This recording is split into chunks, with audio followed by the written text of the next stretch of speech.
The pro-Israel lobby is a danger to our democracy. They fund most of our senators, most of our representatives, and our president. They wield enormous influence over our elections and spend massive sums to elect only those loyal to Israel.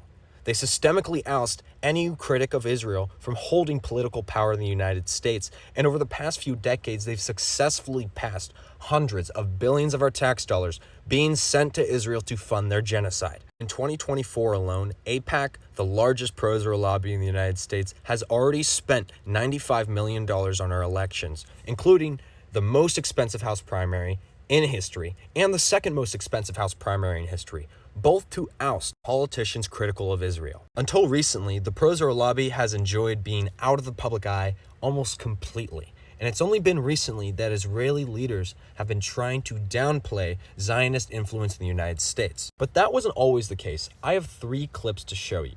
2 of Prime Minister Benjamin Netanyahu discussing the influence and power of the pro-Israel lobby in the United States, and 1 recent clip from Netanyahu's spokesperson downplaying the influence of this lobby. This first clip is Netanyahu in the 80s discussing American backing for Israel. אבל אנחנו הולכים למסלול התנגשות עם הממשל האמריקאי. ארצות הברית זה לא מקשה אחת, זה לא מקשה אחת. יש את הסנאט, יש את הקונגרס, יש את הכוח היהודי שהוא עצום, יותר חזק משהיה אי פעם. יש דעת קהל, יש לנו כוחות כבירים בדעת הקהל שמתנגדים למדיניות הזאת, גדולי הפרשנים. Netanyahu flat out says that he has the Senate, the Congress, and the lobby helping them influence American public support for Israel. This next clip is from Netanyahu in 2020. מי שיחרים אותנו מוחרם בעצמו.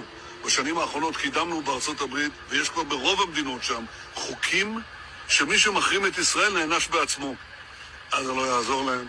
אנחנו לא מתרגשים מזה. Currently, 38 U.S. states have anti-BDS laws that try to restrict or prohibit a boycott, divestment, or sanctions against Israel. In that clip, Netanyahu is bragging about successfully pushing for these laws to be passed. Now let's look at how the tune has changed. This last clip is from Netanyahu's spokesperson this spring. We don't intervene in American politics, and we expect to be treated with the same respect. Nowadays in the United States, if you aren't loyal to Israel's interests, you can't get elected because the pro-Israel lobby will prevent you from being elected. That is their goal, that's what they practice, and that's what we've seen happen this year. We will swoop into elections and spend as much money as it's needed to oust these people from power. And it's working. They're dictating our elections and shaping our foreign policy on Israel, which in turn leads to billions more of our tax dollars shipped overseas to murder Palestinians in their homes. We must reject and ban AIPAC and the pro-Israel lobby. They are a foreign interest in the United States garnering support for a genocide. Any person who's taken money from the pro-Israel lobby has sold out the American people. They've sold out their morals and they're backing a genocide. If you think more people should hear about things like this, feel free to repost, send this to a friend, or copy the link a bunch of times. I'm in college now, and if you want to support me in doing this and going to college, there's a link in my bio where you can help me out. Thank you, and free Palestine.